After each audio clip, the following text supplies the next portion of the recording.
This is mind control in action. There's a reason they are called programs and programming. And it's not the first time the media has been caught parroting from the same propaganda script. Hi, I'm Fox San Antonio's Jessica Headley. And I'm Ryan Wolf. Our greatest responsibility is to serve our Treasure Valley communities, the El Paso, Las Cruces communities, Eastern Iowa communities, Mid-Michigan communities. We are extremely proud of the quality, balanced journalism that CBS 4 News produces. But we are concerned about trouble and trend of irresponsible, one-sided news stories plaguing our country. The sharing of biased and false news has become all too common on social media. More alarming, some media outlets publish these same fake stories without checking facts first. The sharing of biased and false news has become all too common on social media. More alarming, some media outlets publish these same fake stories without checking facts first. Unfortunately, some members of the media use their platforms to push their own personal bias and agenda to control exactly what people think. And this is extremely dangerous to our democracy. this is extremely dangerous to our democracy. This is extremely dangerous to our democracy. This is extremely dangerous to our democracy. This is extremely dangerous to our democracy. This is extremely dangerous to our democracy. This is extremely dangerous to our democracy. This is extremely dangerous to our democracy. This is extremely dangerous to our democracy. This is extremely dangerous to our democracy. This is extremely dangerous to our democracy. This is extremely dangerous to our democracy. This is extremely dangerous to our democracy. This is extremely dangerous to our democracy. This is extremely dangerous to our democracy. This is extremely dangerous to our democracy. Are you surprised? In 1949, a CIA director called Frank Wisner was given a task to create an organization responsible for the manipulation of media and direct action in the United States and other countries around the world. This operation would be known as Operation Mockingbird. The justification for Operation Mockingbird was to fight against communism. But as often happens with government programs, the stated objective and the reality of what the program was used for do not always align. The CIA would then go on to hire many top journalists working for big mainstream media outlets to further their cause.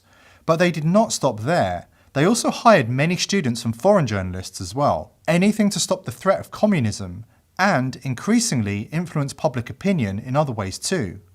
The CIA even funded Hollywood films. While we can sit here and argue about the ethics of an operation like Mockingbird, there's no argument about its effectiveness. Mockingbird was incredibly effective. Operation Mockingbird was a large-scale program of the CIA that began in the early days of the Cold War and attempted to manipulate domestic American news media organizations for propaganda purposes.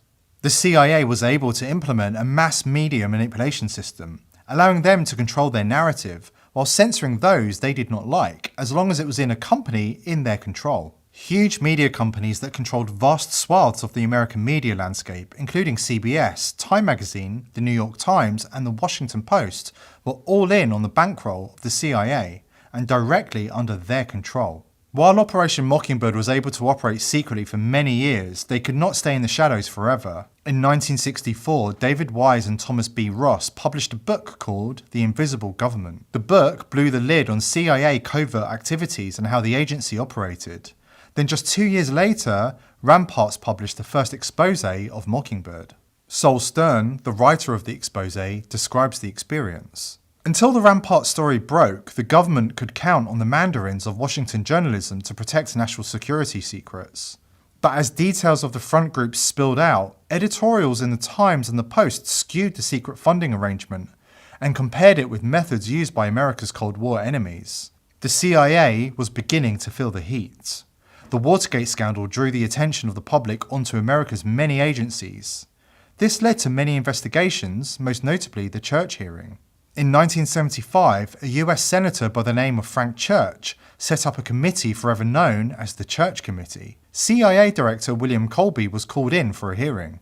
The Church Committee would go on to release various reports exposing the CIA, leading to public outrage about their actions. The next year, George H.W. Bush, who was the new CIA director, publicly ended the CIA's relationship with the media, stating, "The CIA will not enter into any paid or contractual relationship with any full or part-time news correspondent, accredited by any United States news service, newspaper, periodical, radio, television network, or station."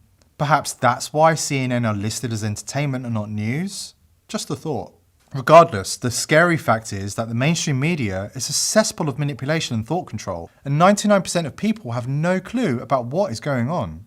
And if you think it was bad in the 60s and 70s, you need to get yourself up to speed, because in 2012, Obama reversed the Smith-Mondt Act, meaning domestic audiences can again be targeted by government propaganda. Propaganda and fake news have been a hot topic since then, especially since media favourite Hillary Clinton lost the 2016 election. And if you're wondering what Obama's handiwork looks like in practice, consider this Exhibit A for the prosecution. This is extremely dangerous to our democracy. This is extremely dangerous to our democracy. This is extremely dangerous to our democracy. This is extremely dangerous to our democracy. This is extremely dangerous to our democracy. The poet W.H. Auden summed it up best. He said propaganda is a monologue that is not looking for an answer, but an echo.